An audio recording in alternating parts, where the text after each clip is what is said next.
Audrey, if you would hold on for 1 second, we just also want to report now, the Associated Press now reporting an explosion has hit another building near the World Trade Center. We were speculating at that point whether it was a consequence of the original attacks. Now it appears to be another explosion hitting another building near the World Trade Center. Audrey, with regard to the Pentagon, the reports that we have received is that the plane may have impacted on that helicopter pad, and there's a small control tower there set up on that side of the Pentagon near where you're standing. Can you see any of the wreckage itself? Can you confirm that, or does it look like it actually impacted the building itself? It is not on top of the building, and your description of a helipad seems to be what I'm hearing from people out here. And the fire crews are able to fight this fire from the ground, so it seems like most of the wreckage is on the ground right beside the Pentagon, and the smoke is just billowing from that side of the building. So that seems to fit with what you're saying about that helipad. We also have heard reports that witnesses have seen the tail end of some kind of aircraft going into the Pentagon. We are still trying to confirm that information. And there is a real breakdown of the FBI anti-terror coordination team, which is, of course, the principal team that would lead any effort and was so effective under Jim Kallstrom in New York City during the World Trade Center bombing and the TWA explosion, which, of course, turned out not to be terror. Andrea, is the State Department taking this claim of responsibility from the Democratic Front for the Liberation of Palestine seriously? Are they giving any credence to that, or are they dismissing it, or how do they feel about who might have been responsible for this? I think it is far too early for them, even the best experts in the government, to figure this out. They have one instant reaction, as you know, and it could be wrong, but their immediate reaction in a case like this would be to look toward Osama bin Laden and the collateral groups connected to him, simply because he has proved with the embassy bombings in Africa that he is the one terror leader who is capable of this kind of highly coordinated attack. The bombings went off in Tanzania and in Kenya almost simultaneously. It was extraordinarily well coordinated. What we know, New York City is on a terrorist alert, and here in Washington, the White House, all of the White House, the old Executive Office Building, Blair Mansion, other major government institutions, including Treasury and the State Department, have also been evacuated amid credible terrorist threats. All right, Dave, go ahead, take it. Thank you. We've got some eyewitnesses. Mike, why don't you stay on and show the pictures over here, and I'll talk to the eyewitnesses. You can look at what's going on, the firefighting efforts. We had a couple people who were in the Pentagon at the time. Tell me what happened.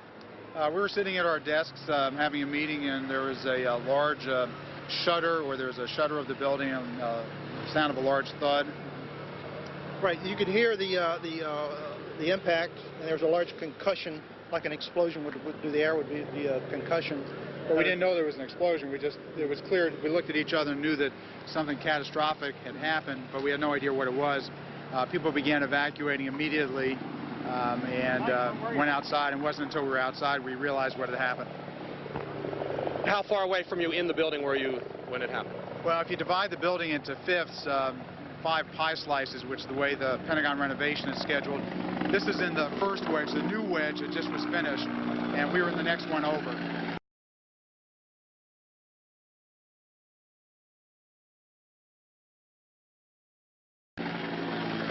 Did you see any injured other than the ones who were out here that we saw?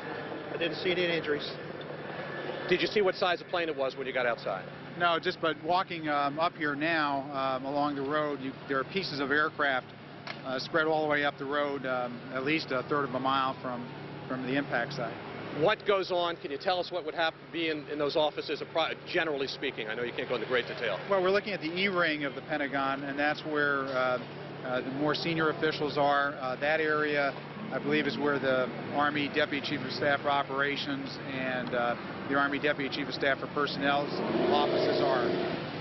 We're looking here also, I believe, I don't have a monitor, but I believe you're looking at one of the injured being taken away by Arlington Fire and Rescue. They've been on the scene since a few minutes after this happened. And I mentioned before, but the firefighters and police officers on the scene here have all been warned. Keep a close look at the skies, watching for a possible second attack as what happened in New York. Mike and Andrea.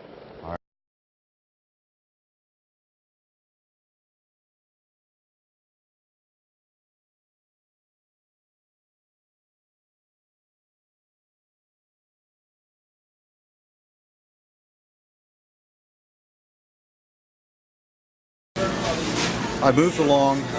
I did photograph a lot of the actual people began to organize themselves. There was some stretcher bearers with some backboards moving into some organized line. I believe they were attempting to go back in the building to do some rescue. This was before the collapse. And they were mustering at the burned out fire equipment on the heliport concrete pad itself. And there's a lot of debris in the foreground of those videos. Again, very small pieces. I mean, I'm standing on pieces, a dinner plate or smaller. Not a whole lot other than the fact that the city is shut down. At the base of the Washington Monument, Park police officer a few minutes ago told me they've shut down all the monuments. They're evacuating all the buildings, including the White House. I can look across the river at the Pentagon, and it's an incredible smoke plume. Emergency vehicles going in every direction. Look like Secret Service vehicles, fire vehicles, police vehicles. 25 years here, I've never seen anything like this. What's the reaction of the people there, mostly tourists, I'm sure, and some working in the area? To be honest with you, I've talked to a lot of tourists, and they're just, what do you expect? They're all shocked. It's unbelievable. Yeah, I know. It's hideous. I know. Yeah. I can imagine what it's like down there. We're sitting here. Every plane we keep an eye on. I imagine everybody throughout the city. Looking you see up a plane. Yes. I've had no luck making any communication except for I'm on a payphone. The cell phones are down. The displays are down. Right. I don't know why. I think I think we know why. We decided to come to this location. I'm with Frank Herzog. We were on a sports story. We decided to come to this location because this is a very likely spot for an act of terrorism. Bombers, more concrete barricades, and here now we have this attack by air. And of course, you'd also know that in military terms, defending against a close-in air attack is just about the most difficult thing to do unless you are standing there tracking these planes with anti-aircraft weapons at the ready. And, you know, this is almost a very, very impossible situation to defend against, especially in the case when you're looking at hijacked aircraft with commercial markings coming in on civilian targets. Even a target like the Pentagon, certainly not a civilian target, but a national security target. Very, very difficult situation to defend against as we follow these develops. Audrey, are you still there with us? I'm still here. I'm watching the scene from here. What are they trying to get people to do? Are they just, at this point, moving them out into the outer reaches of the parking lot? What are they trying to do with traffic and with the people coming out of the Pentagon? Okay, there's several hundred people that are still on the lawn of the Pentagon. It looks like now emergency crews are gathering everybody together, trying to get people in one big mass, and they're now walking towards the camera away from the Pentagon across the street on the lawn there. The road is shut down. Most of the people are on the other side in front of the Pentagon building.